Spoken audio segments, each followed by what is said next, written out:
Here's how we shot this music video.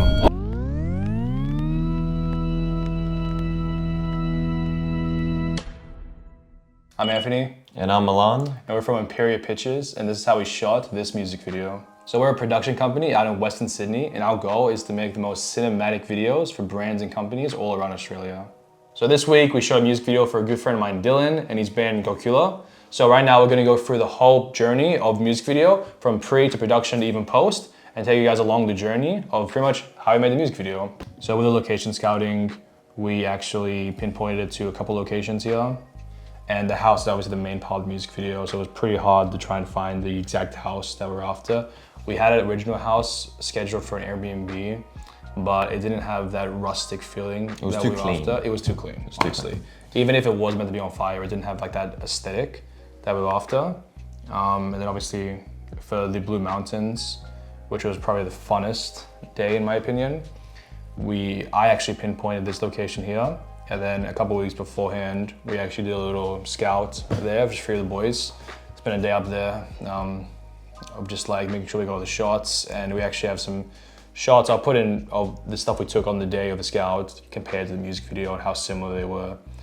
That was a key factor, I think. With like taking the time to do 3-4 days, whatever, for the different locations. Go there, see what you're working with. Like with the Blue Mountains, we literally did the whole track, and we found like along the way 3 or 4 locations that are potential for filming. We made it all the way to the end of the track, and on the day of shooting, we actually never ended up using that last location. Yeah. Because it wasn't needed. We filmed everything that we needed in the other 2, and they actually match, we'll see in the storyboard later, versus the music video. Like the reference that we used versus the actual shot that we got was pretty much dead on exactly. So with the house, that was actually a pretty important day. We actually ended up putting that the very last day because the whole production was 3 days. First day, Blue Mountains, second day, theater, last day, the house. So the house actually has the most shots because that's where like the story actually tells of the music video. So as you can see here, each shot is like specifically descripted with like the reference, with the description of it, the equipment, kind of just talking about like the shot, what it means, how it feels. And then we keep going down. Some are shorter than others. And then obviously Milan drew some stuff here because we ran out of... We were on a call and I had an idea and I just quickly jotted it down. Couldn't figure it. And it made it into the storyboard. So it did. It made it in the music video too. This is the shot we'll chuck this shot in here. So this is an idea Milan had. And it actually came in we actually put it in the video, which is pretty cool. We didn't do this shot. That shot got scrapped. This shot, we did it in a different way. It was way too intense for what. We also didn't want to ruin our good friend Callum's camera. So. That is true, that's true. This shot here, shot 2, one of my favorite shots, originally was gonna be at the Blue Mountains, at like the peak of the mountain. But we actually changed the last minute because I think of time. And we did it in the back of the theater. Mm-hmm. I think it worked better because there were like tires. Yeah, there was a nice natural like aesthetic. Someone just left tires there. I'm like, oh, this looks kind of nice. Let's quickly grab the shot, and it gave off this really cool effect. This shot was pretty funny. So this is shot 3. Essentially, these shots were meant to kind of be like, people like a metaphor for like people like trapped in their own mind, like suffocating and stuff. But when we did it originally, it looked a bit stupid. It looked stupid. We were on like the top of the mountain with like these people and they're like masked up. It didn't look good, especially if people walking by. But it looks great in the video. It looks great, but some of them just looked weird when we were filming it. All right, boys, here we are, new location. We're joined here with Callum Murray, the DOP and cinematographer for Something Else. Milan and Callum are gonna break down some of the shots in the music video and talk about how they did it and how they lit it. And yeah, let's get into it. So we're gonna watch the first clip here. Okay. This was the spinning shot. This is one of our more creative shots. This is probably one of the most creative shots because we had a rig that we built up. We did. With Anthony's dad's little trolley dolly thing. Yeah, very much jerry-rigged shot. We used small rig clamps to attach a camera to the dolly. Yep. And then span it around on a wooden board because the surface, the floorboards in the original floorboards in the house were pretty rickety. Yeah. A lot of holes. We had to bring like, it was like a big piece of wood and then spin it on it. It actually worked out a lot better than I thought it would have. Yeah. Because I had a few doubts in the house. Yeah. When we went to obviously suss out the location. But it actually turned out really good and turned out really, really smooth. Even the speed ramp that Anthony did in the edit, I think flows really, really well. Yeah. The lighting for this shot is very similar to the opening shot that we did. We had a this was filmed a different time of day, wasn't it? This was the filmed opening. when it was pretty dark. It was dark. Yeah, it was Yeah. nighttime. So we had the main shot over here, which is the lamp. And then, did we end up using that shot from the outside, the light? No, we didn't have lights coming in from the window. I think because we boarded up the windows. So just for safety reasons, we didn't want people prying around. And so we blocked out a lot of the windows. And this was lit just mainly by the lamp that you see behind Dylan. What's that light in the front? We had a light in the hallway? And no, that's tube lights. No, that's a tube light that we had somebody just walking around the dolly with. So he's always directly behind the camera, just holding it above Dylan. Oh wait, that was me. Yeah. Yeah, that was me. Yeah. Sorry, it was a while since we've actually filmed this video, so I'm trying to remember what I did. But I was essentially his assistant. No, it's a co-cinematographer. Co-cinematographer. Yeah, this rig was inspired just by pretty much every shot of its type. You just need a dolly, and as long as you've got your subject in this exact same position relative to the camera at all times, it will have the right effect. It worked. I think it's in that pretty well. Yeah, it's a simple shot, but I find it very engaging when you see it in shots, especially when you use like a super wide lens. This was at 18 millimeters? This would have been at 8. This was Anthony's that's right. Lens, which he purchased, I think, the day before. Well, turned out handy. So this is the money shot right here. Yeah, this is this one shot where dreams are made. This is the shot where dreams are made. Okay, so this was a very interesting lighting setup. It was done at night. It was the last shot of the night. It was the last shot. The problem that we had was this house is near a road, and we're gonna light it with lights that are simulating fire from inside the house. But if you drive it from the outside, it will look like the house is actually on fire. Got haze pouring out. And there was haze. That was actually a genuine concern. Yeah. However, we did it pretty quickly. We had to. This was we're doing it now. We got we had like a minute to do it. Yeah. Shoot, and we're done. The storyboard actually showed this as the front of the house, but we were able to use the back just because it avoided a lot of those problems of cars driving by and seeing glowing orange light and smoke. How many lights did we use here? So we've got 4 windows. We lit up each window, didn't we? Yes, there's actually, I think, another window which was blacked out by a wooden board. We also had wooden boards just on the sides of the house, which you can't see, to make sure that there was nothing spilling out from the side, because again, it was all about controlling risk. We've got 4 lights. The 2 windows on the left are the same room. That was lit mainly by an Empyrea F22C light mat. It's like a flexible panel light.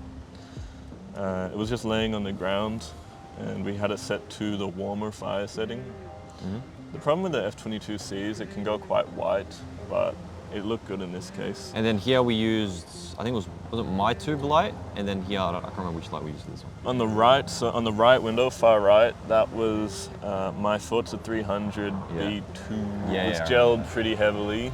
It's fire setting, and the gel gave it the orange look that we needed. Just on the left, so the inner right, sorry, we had a tube light. It was our friend Angus's tube light, which has a really good, it's a Godox tube light with a good fire setting, so it did well. Oh, this is the walking shot. This was you and I that did it together. Yeah. Did we have a light for this one? No. It was just, oh yeah, no, I was leading you back. What are you doing? There you go, sorry. Okay, that's the shot. For most of this music video, I actually wanted it to be shot in 50. I kind of wanted to have that kind of like more cinematic slow motion effects specifically for the Blue Mountains. So for these shots, after watching like the music video like Yellow by Coldplay and stuff, you get inspiration. It's a very popular effect.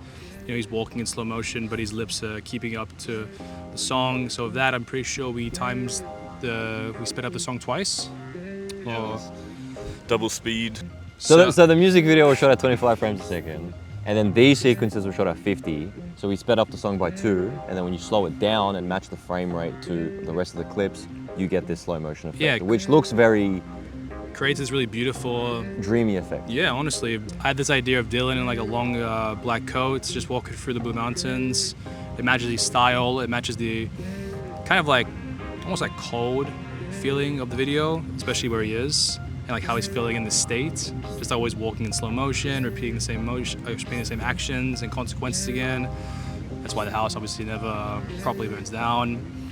But it turned out pretty good, and yeah, I was pretty happy with it, honestly. So editing this music video was pretty difficult because we had so much footage, honestly, and I kind of didn't know where to start. I had an overall structure of what I wanted to do, but everything was scattered around, and I wanted to figure out the storyline because I edited the music video. So I wanted to figure out the storyline in terms of like the house, and then the Blue Mountains, and the theater. I think I did a pretty good job of leveling everything out, kind of where like the house is the main focus of the music video. So the first thing I did was I kind of did this like usable footage draft where I went through all of the clips on the music video, as you can see here. Kind of described what it was, the file number of the shot, and then it's pretty long. And then I just like, obviously, as you can see here, I literally just wrote in the best times of each clip. So it kind of gave me more of like structure. So when I was done polishing that up and actually cutting them all up, I had essentially all of these spaced out areas in this long video. So that gave me like something to work with. So with the color grade, it was relatively easy to match a lot of the shots because we do have a lot of different locations. However, I think it turned out pretty good, especially like this shot, for example, is probably one of my favorites. Like the way that we lit it, there's a lot of depth here with him, and I love the lighting. And when you light a scene very well, color grading it just is that much more fun in my opinion. However, I did have a few challenges with some of the shots. There was one in particular towards the beginning. Yeah, it was more at the beginning. It was that this shot. I hate this shot. I love the shot. I hated color grading the shot. For some reason, I think, I don't know if it was just too bright outside that day or maybe the white balance was slightly off. Everything I tried to do to fix it, to match it as close as possible to everything else, didn't end up working. And it got to a point where the more I changed, like I got to a point where I was kind of happy with it, but then I look at it the next day and I was like, this is off. And I kept trying to change it. It got to a point where I just kept making it worse rather than better. So we ended up coming down to this, and it's a short shot. So it's only in the beginning part of the music video, and it flows. It took you like a whole day to do that, right? It took me way too long to do that shot. This one is slightly stylized. So what I did was I added some blues into the shadows, and we kept this kind of like green, yellow hue. It's kind of disgusting, but it makes sense with the house. Like look at the state of this house. And then we kind of did it by accident, and then we're like, oh, I asked Anthony, he was like, yeah, I kind of like that. And then we kind of started applying it to the other shots in the house.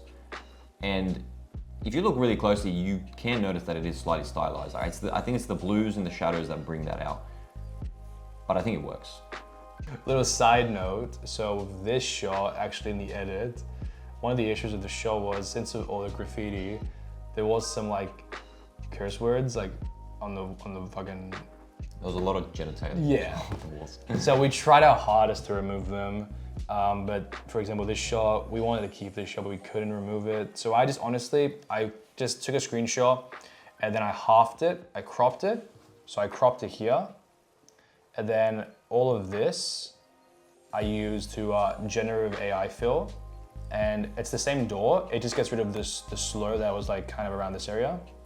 And then I just put that as an overlay into the actual clip, and I just matched it up, and then you get this shot, which is seamless. You would have no idea. If you really, really wanted to look, you can kind of look right here. You can see a smoothness, a bit too unrealistic in the actual like door. But it blends in, because look at the walls in this house. Yeah. Like, you're not gonna, if it was a clean wall, you'd probably notice it. But with this, you can get away with it. Yeah, and you can also get away with stuff like this, for example. Like for example, okay, tell me of this shot. So house on fire, okay, that shot right there. So if you look before that, this house is on fire, that's clearly visual effects. And then boom, okay? You would think that's still visual effects. I showed people, they thought it was visual effects. It wasn't, it was actually just, we just set Dylan in front of a campfire and then we just like positioned it right where like it looks like he's looking at the flames. Because we had another version of it that I'll put up now, of him looking at in front of the actual house. So we used like an RGB tube light to like make it seem like the fire was there, but it just didn't look good. So we just honestly just got a real flame and chucked it in front of that. It's little tricks like that that sell the audience. Do me a favor, can you explain to me exactly what the Lion King shot is? Is that what I'm doing? Yeah. Okay, so the Lion King shot, which we didn't put in, as you can see here. Oh wait, I know what this is. Not too sure how to put this in the edit. Maybe this. Callum knows. Originally, Dylan was like on the edge of like this cliff, and he looked majestic and beautiful. Wait, I'm BTS show. We'll put it in. I got like, we looked majestic and beautiful, and it was a good shot. And essentially, we did it 3 different times because there are gonna be clone versions of Dylan throughout.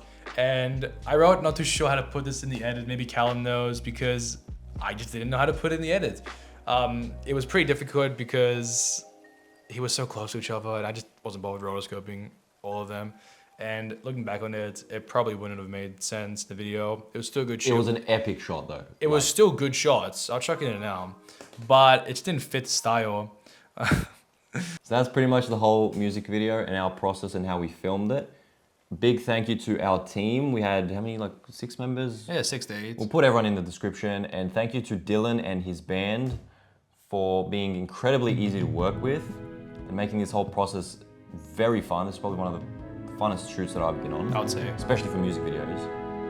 And yeah, see you guys next time. See you guys next time.